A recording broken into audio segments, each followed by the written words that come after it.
Have you ever felt like you're on a treadmill, constantly running towards a future version of yourself that always seems just out of reach? You chase the next promotion, the next fitness goal, the next relationship, the next spiritual insight, believing that once you grasp it, you will finally arrive. You will finally be whole, happy, and at peace. Yet with every goal achieved, the finish line seems to move further away, and a new, more ambitious target appears on the horizon. This relentless pursuit, this constant state of searching, has become the default mode for modern life. We are a generation of seekers, armed with productivity apps, self-help books, and an unshakable belief that the answer to our dissatisfaction lies somewhere out there. But what if this fundamental premise is flawed? What if the very act of searching is what keeps us from finding what we're looking for? What if the peace, clarity, and fulfillment we crave are not treasures to be discovered in some distant land, but are instead quiet truths waiting to be noticed in the very place we are standing right now? The great Stoic philosopher emperor Marcus Aurelius wrote to himself in his private meditations, "Nowhere you can go is more peaceful, more free of interruptions than your own soul." He understood that the ultimate sanctuary is not a destination, but a state of being.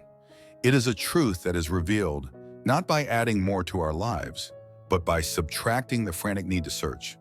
Today, we will explore the 7 life-changing truths that only come into focus when you have the courage to stop searching, to stand still, and to simply look. And if you stay with me until the end, I will share with you an ancient story about a restless seeker and the simple truth he found when he finally gave up the chase.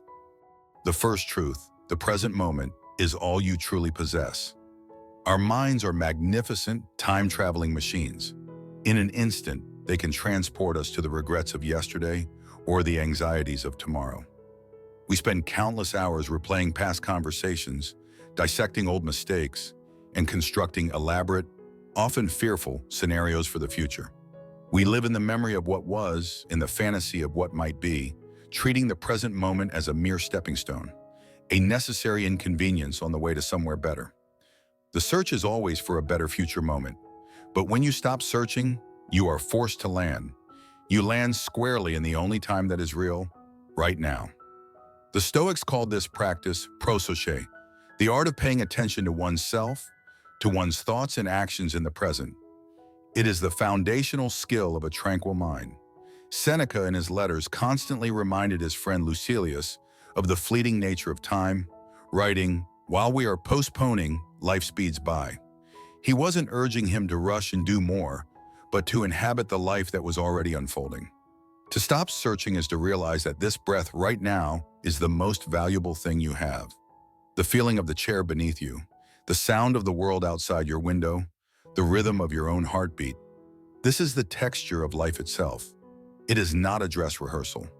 The great inventor, Leonardo da Vinci, a man of immense and varied pursuits, understood this. He wrote, "The painter who has clumsy hands and who is the master of his art is able to do more than another who has excellent hands, but is not the master of his art.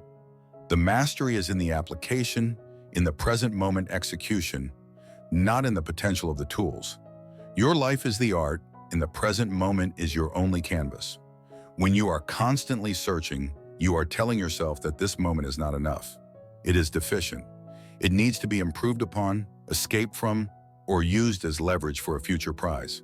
This creates a perpetual state of inner conflict and dissatisfaction. By ceasing the search, you give yourself permission to arrive. You make a profound declaration that this moment, just as it is complete. In this stillness, you discover a richness you were previously blind to. The simple act of drinking a cup of tea becomes a ceremony. A walk in the park becomes a profound communion with nature. A conversation with a loved one becomes an opportunity for true connection, free from the distraction of what you need to do next. This is not about passivity. It is about profound engagement with the reality of your life as it is. The second truth, happiness is a byproduct, not a goal. In our culture, happiness is marketed as a product. It's a destination you can reach if you buy the right car, achieve the right body, or find the right partner. We put be happy at the top of our to-do list, and then we design a complex strategy of acquisition and achievement to get there. We search for happiness as if it were a hidden treasure, and we become frustrated and disillusioned when our maps lead us to empty chests. The Stoics and other ancient sages knew a different truth.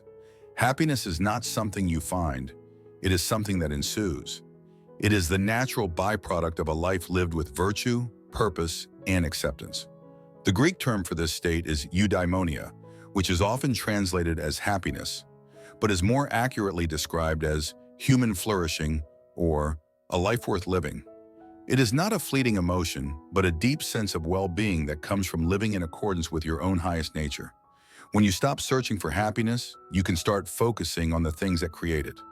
You shift your focus from the feeling to the actions. You stop asking, "What will make me happy?" and start asking, "What is the right thing to do right now? How can I be of service? How can I face this challenge with courage and integrity?" The paradox is that by taking the spotlight off your own personal happiness, you create the very conditions for it to flourish. Think of it like trying to grab a sunbeam. The more you clutch at it, the more it eludes you. But if you simply sit in a well-lit room, you will be bathed in its warmth. Happiness is the warmth that fills the room of a well-lived life. Marcus Aurelius advised himself, "The happiness of your life depends upon the quality of your thoughts." He knew that the inner state dictates the outer experience. By cultivating a mind focused on reason, justice, courage, and temperance, the four cardinal Stoic virtues, happiness naturally follows. It is the fragrance of a flower that has been properly tended, not a plastic flower you can buy from a store. Ceasing the search for happiness frees you from the tyranny of your own emotions. You are no longer a slave to the highs and lows. You can experience sadness, anger, or disappointment without it meaning your entire life project has failed. You understand that these are just passing clouds in the vast sky of your consciousness. Your well-being is anchored in something much deeper, your character and your choices. This is the unshakable peace that the seekers are looking for, but they will never find it as long as they are chasing the fleeting ghost of a feeling. The third truth, your true self is already complete. The engine of the endless search is the deeply ingrained belief that we are somehow incomplete, broken, or lacking. The self-help industry, for all its good intentions, often thrives on this insecurity. It tells us we need to find ourselves, as if our true self is a missing person. We go on retreats, read countless books, and change our personalities like outfits, hoping to stumble upon the real us. We are searching for a version of ourselves that is finally worthy of love and acceptance. When you stop searching, you are confronted with a radical and liberating truth. You are already here. You are already whole. The person you are right now, with all your flaws, your history, your strengths, and your weaknesses, is the complete and total you. There is no future idealized version of you that is more real than the one reading these words. The Stoic concept of the hegemonikon, or the ruling faculty of the mind, is key here. This is your core consciousness, your ability to reason and choose. The Stoics believe this part of you is a fragment of the divine, a spark of the universal logos. It cannot be broken or diminished by external events. As Epictetus, the slave-turned-philosopher, taught, you are a little soul carrying around a corpse. The body, possessions, and reputation are external and fragile, but the soul, the choosing mind, is your inviolable fortress. To stop searching for yourself is to begin the work of accepting yourself. This is not an excuse for complacency. It is the necessary foundation for genuine growth.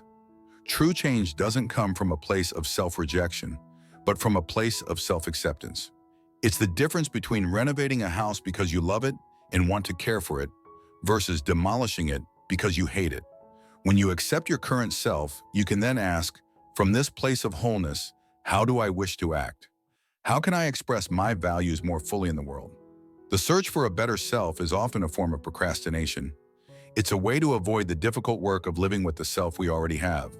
We think, once I'm more confident, I'll start that business. Or, once I'm more disciplined, I'll start writing that book. Stopping the search means you must work with the material you have right now. You use your current level of confidence, your current level of discipline, and you take the first step.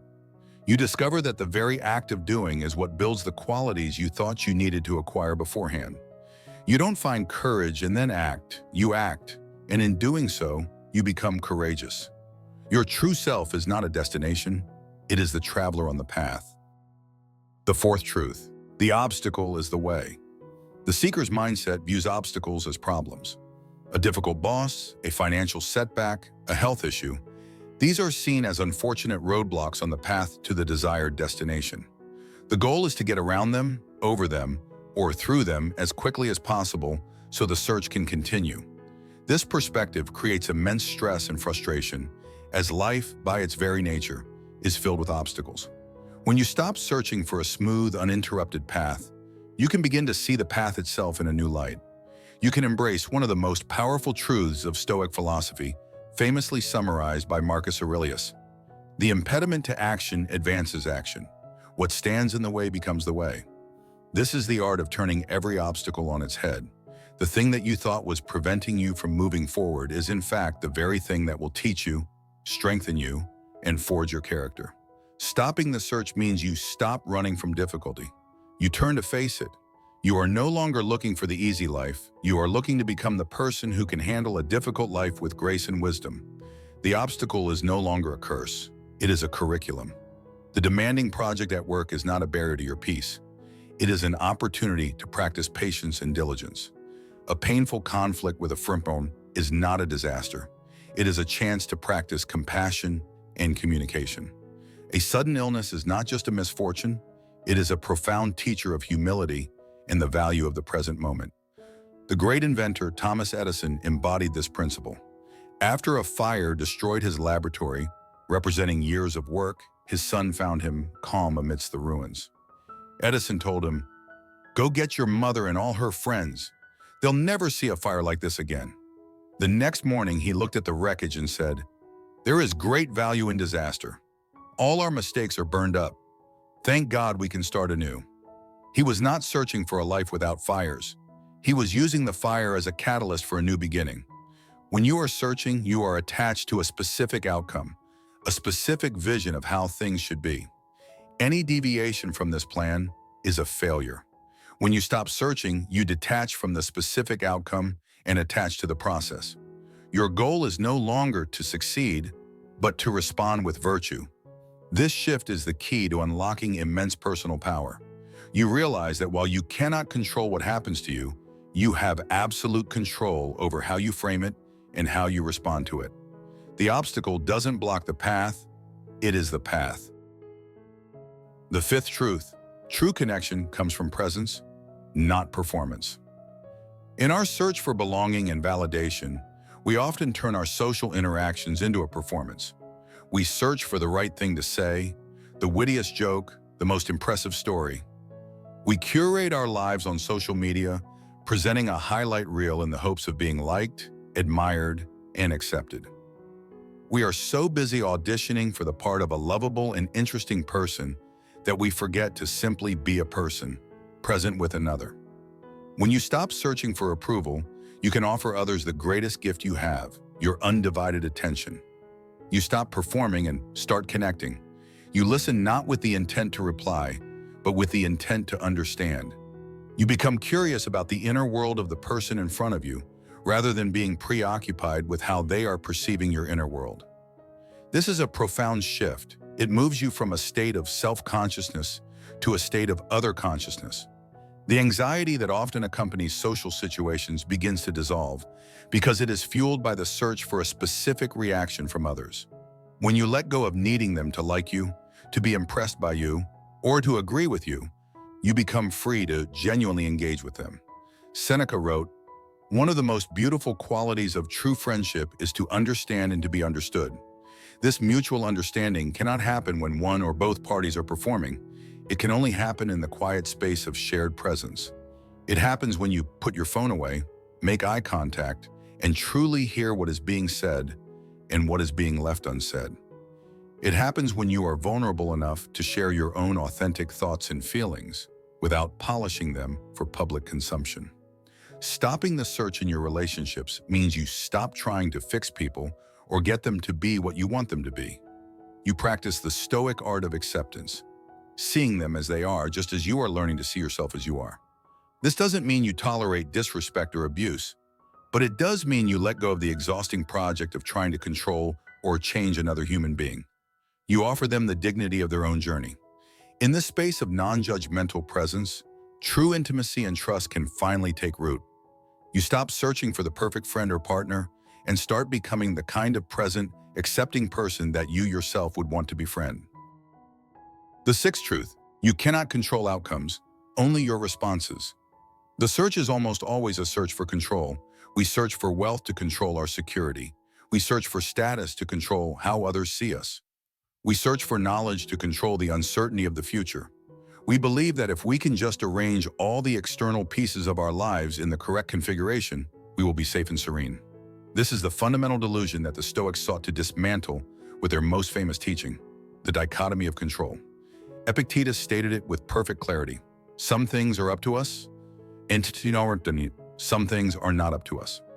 Up to us are our judgments, our intentions, our desires, our aversions, in a word, our own actions and responses. Not up to us are our bodies, our possessions, our reputations, and the actions of others.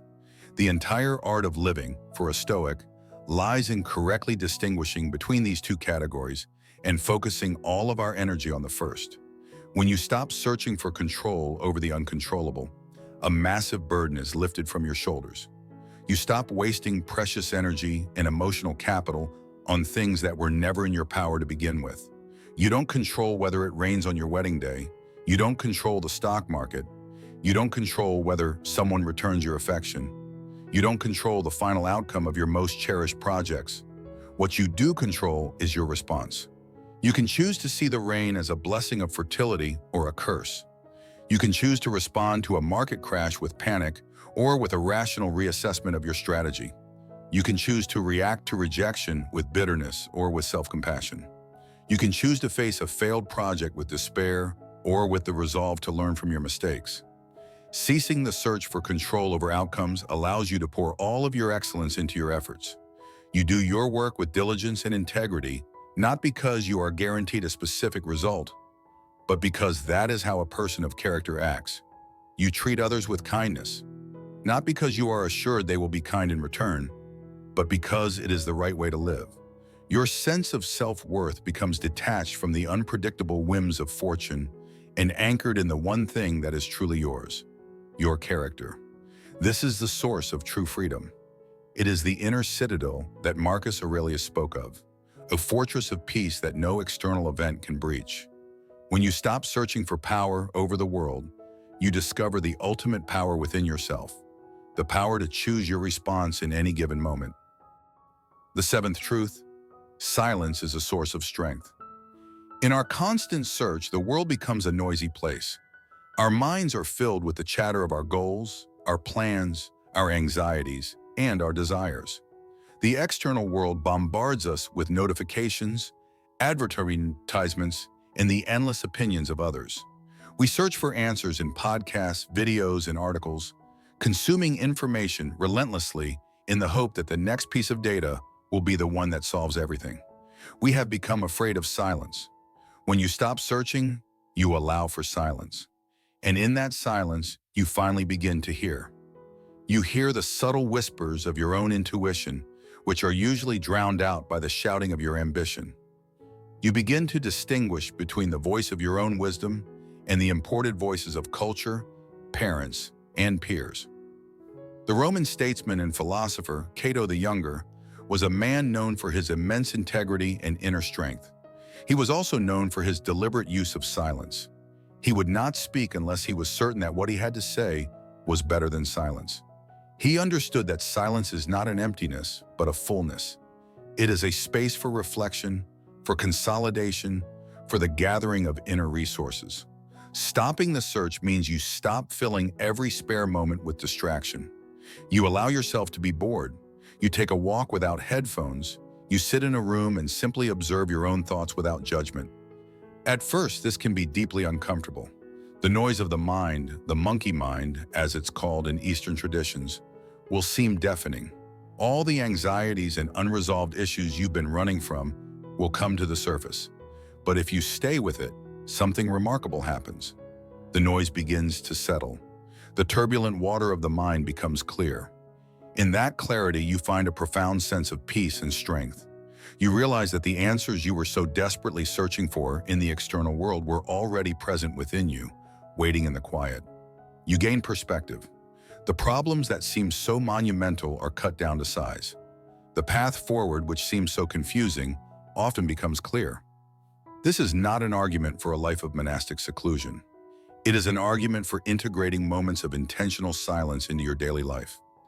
It is in these moments that you digest your experiences, integrate your learning, and connect with the unshakable core of your being. In a world that is constantly shouting, the one who can cultivate inner silence possesses a secret and formidable strength. You stop searching for the signal in the noise, and you become the signal. Now, before you go, let me tell you a story about the nature of seeking and the wisdom of arrival. A woman named Alara, whose voice was said to make deserts bloom, grew discontent. She began a quest for the legendary silent sound, a perfect note she believed would grant her true perfection. Her search took her to the highest mountain peaks and the deepest caverns. She listened for it in the roar of the ocean, in the howl of the wind. But she found only noise where she expected music. Weary and defeated, she returned to her simple garden, her quest abandoned. For the first time in years, she stopped listening for something and simply listened. And in that quiet, she heard it, the rustle of a leaf, the hum of a bee, the sound of her own breath. Alara understood then. The silent sound was not one grand note to be found in some distant place, but the symphony of the world that plays constantly, audible only to a mind that has stopped its frantic search and learned to be still. The relentless search, the endless treadmill we spoke of at the beginning, is powered by the illusion that you are not yet whole, and that where you are is merely a waypoint to somewhere better. The 7 truths we have explored are not clues on a new map leading to a distant prize. They are permissions. Permissions to land in the present moment, to accept the self that is already complete, and to find strength not in what you can acquire, but in how you choose to respond. Like Alara, we can spend a lifetime searching the world for a perfect note, only to discover it was always playing in the quiet of our own garden. The ultimate act of wisdom, then, is not to search more cleverly, but to have the courage to stop searching altogether, to lay down the tools of seeking and to simply be. For it is in this stillness, in this radical act of arrival, that the life you have been chasing finally has a chance to catch up to you.